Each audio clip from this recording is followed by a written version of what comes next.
The whip has always been there. Has it? Well, where's it been then, this much-loved picture? I think it was in an old barn or a farm building for about 30 years. And then my father, he bought it about 20 years ago. I think it was a house sale for a few pounds. It wasn't expensive. What did he think about it?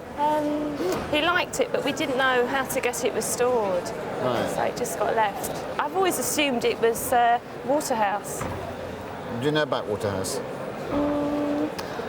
I've seen an Antiques Roadshow before, and there was a painting on there by the same artist, and that's why I bought this today. Right. But this is so untypical, this picture, that first of all we say, well, it's not really a Waterhouse. But it is signed JWW down here. And if I think about Waterhouse when he started painting, he was sort of experimenting. He wasn't really very well trained when he started painting. He painted little interiors and this sort of thing. And I personally think this is by Waterhouse, John William Waterhouse, because I think it's the young man coming into being a better painter, and before he's really decided the subjects he really wants to do, which is his affinity to the pure Raphaelites and pretty girls. So, on balance, I'm going to say this is a genuine Waterhouse. And then we have to say, well, since you've looked after it so beautifully... No, I'm not to blame for it. Since you looked after it so beautifully, what's it worth? It's in rotten condition, but this can be put right, although I think that that will be difficult to clean.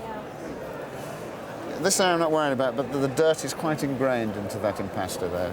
I think between £5,000 and £10,000, £5,000 or £6,000. Shocked. I am shocked. I am. I thought about £500. I was so worried about the whip. Well, it's pretty nasty. That is horrid, you know, and that's needs a lot of work doing, and so does this.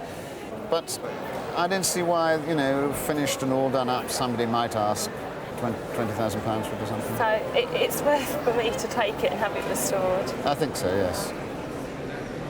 I bought it in an auction sale, I should think about 15 to 18 years ago, but I wasn't very impressed with it. I thought it was a little bit dull at the time, and I sort of wanted something else in the box of bric-a-brac which I bought, and so it got put away in a cupboard. Oh, this was sort of leftover? Yes. So did it cost a lot? Well, I bought the whole lot for £6. Well, and after so it's about £2 with them? Yes, I should think so. Well, it's... in about 1875 or thereabouts, a lot of people started going to Japan. Yes. And they were very fascinated by Japanese culture and art, and imported a lot of Japanese things. This became a very, very fashionable thing, and Liberty in London specialised in that sort of thing. They imported a great deal. And the other firm that was influenced a great deal by this sort of art was Tiffany. Tiffany, yes. And this, of course, is made by Tiffany & Co.